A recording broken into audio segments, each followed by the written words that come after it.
বিষয় হচ্ছে যারা জব পায় না বা জব করতে পারে না, যারা প্রচার করে বেড়াচ্ছে জব নাই, এরা আসলে ভিসাতে সমস্যা হয়। বিভিন্ন ভিসার যে ক্যাটাগরি আছে, এই ক্যাটাগরির কারণে বা এক বিষয় আসার পর সেই বিষয়ে জব পায় না, তখনই সমস্যাটা বাধে বেশি। আসলে স্টুডেন্টদের এই ধরনের সমস্যা খুব কম, কারণ স্টুডেন্টরা সব ধরনের জব করতে পারে, যে কোনো ধরনের জব করার পারমিশন আছে, শুধুমাত্র সপ্তাহে 20 ঘন্টা মাস্টার্সের জন্য। এই হলো বড় কথা। এই 20 ঘন্টার জবের পারমিশনে আপনি যে কোনো জব আপনি করতে পারবেন। শুধুমাত্র স্পোর্টসে একটা রেস্ট্রিকশন আছে, শুধু একটা জবে। আদার্স মোটামুটি সব ধরনের জবই আপনি করতে পারবেন। এতে করে স্টুডেন্টরা কোনো সমস্যায় পড়ে না। সমস্যাটা কোথায়? সমস্যাটা আসলে যারা ইউকেতে কেয়ার বিষয় আছে, বিশেষ করে নতুন কেয়ার ভিসা আসতেছে বা আসছে, নতুন রিসেন্ট আসছে যারা, তারা জব পাচ্ছে না, কিংবা 1 বছর 2 বছর 3 বছরও হয়ে গেছে এমন শুনলাম যে এরা জব পাচ্ছে না। এর কারণ হলো আসলে কিছু প্রতারক বা দালাল চক্র তৈরি হয়ে যায় ইউকে আসার পর, বা ব্যবসা নামে এরা আপনাকে মোটিভেট করে বিভিন্ন ধরনের বাহানা দিয়ে, বিভিন্ন ধরনের লোভ দেখিয়ে আপনাকে বলবে যে লাখ লাখ টাকা ইনকাম করা যায়। আপনি যদি 20-30 লাখ টাকা খরচ করে যেতে পারেন, 1 বছর বা 6 মাসের ভিতরে আপনি টাকা তুলে ফেলতে পারবেন। এই ধরনের একটা লোভ দেখানো হয় আপনাকে। তখন দেখানোর পর আপনিও লোভে পড়ে কেয়ার ভিসা চয়েস করে চলে আসেন। কোম্পানির সাথে যোগাযোগ ছাড়াই দালালের মাধ্যমে, অর্থাৎ দেশেও দালাল থাকে, আবার এখানে আসারও দালাল থাকে। 2 দালালের কমিউনিকেশনে আপনি মাঝখান থেকে আপনাকে ধাক্কা দেয়, এক দেশ থেকে ধাক্কা দিলে আরেক দেশে এসে পড়ে আপনিও ওইভাবে হাবুডুবু খান।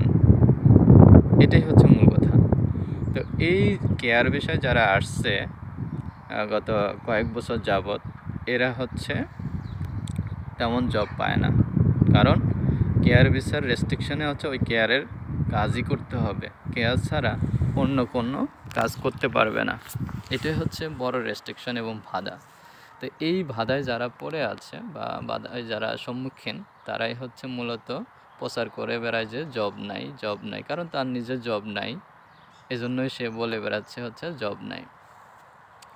তো এই কেয়ার বিষয়ে যেটা সমস্যা, এগুলো নিয়ে অন্যদিন আরও কথা বলবো। তারপরে একটু জাস্ট বলে রাখি, কেয়ার বিষয়ে আসলে ওই দালালের চক্রে না পড়ে যদি আপনি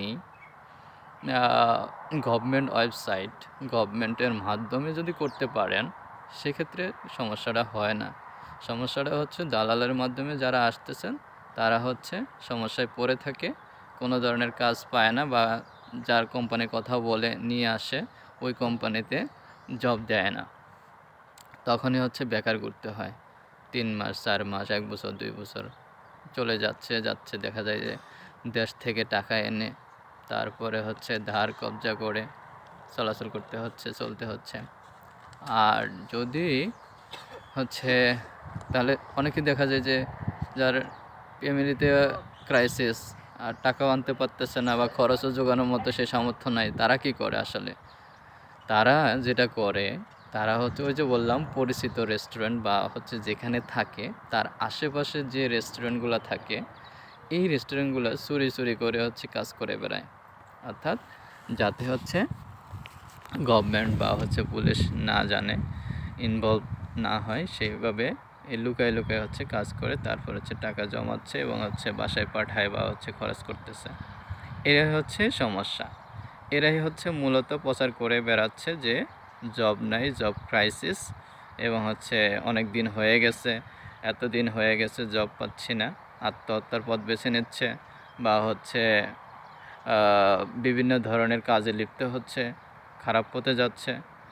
এ বড় কথা।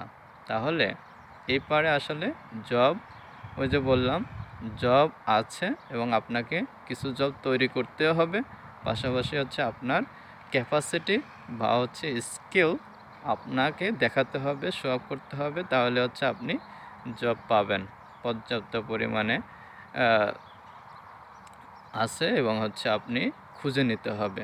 আপনাকে মানে নির্দিষ্ট ক্রাইটেরিয়া ফিল আপ করে আপনার দক্ষতা প্রমাণ করে আপনাকে জব খুঁজে নিতে হবে।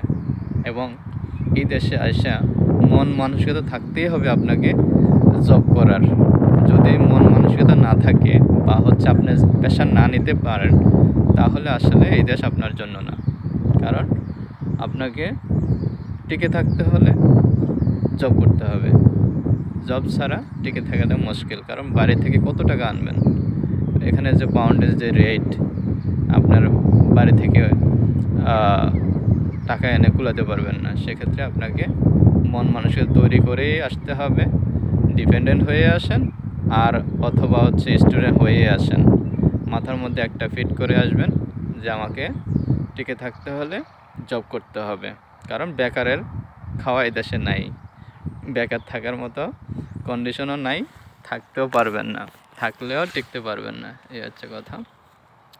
তাইলে মাথার ভিতরে ফিট করে আসবেন যে, এবং হচ্ছে ক্যাপাসিটি বিল্ড আপ করে আসবেন, স্কিল নিয়ে আসবেন, অসুবিধা হবে না, জব খুঁজে পাবেন।